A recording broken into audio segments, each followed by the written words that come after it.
Hello everyone. In today's video, I am going to talk about mutual funds.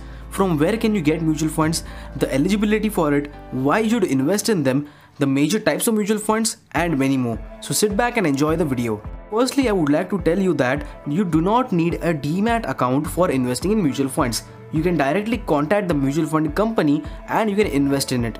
Secondly, I would like to tell you that even if you are under the age of 18, you can invest in mutual funds. With the help of your parents or guardians, you can easily do it. All you need to be is a sole account holder represented by them.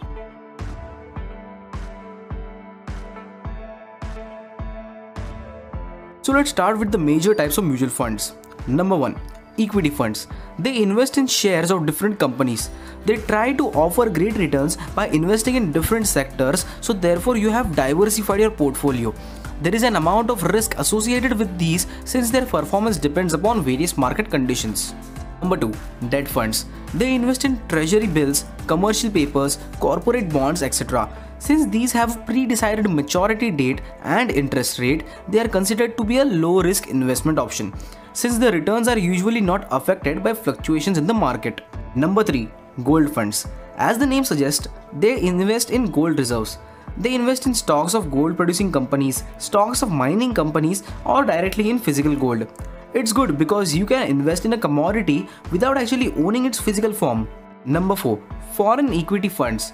These mutual funds invest in companies outside the Indian stock market.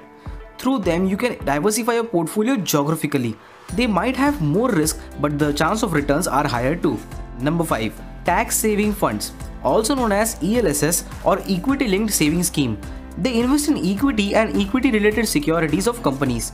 They are eligible for tax benefits under Section 80C of the Income Tax Act.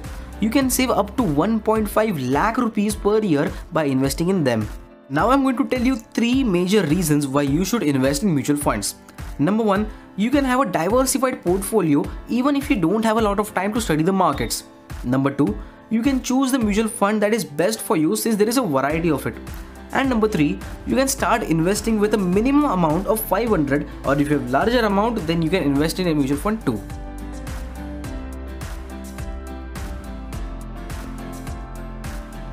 So that's it for today. I hope you enjoyed the video. If you did, make sure to leave a like, comment your burning questions and we would be happy to answer them. And lastly, subscribe to the channel and hit the bell icon so you never miss another update.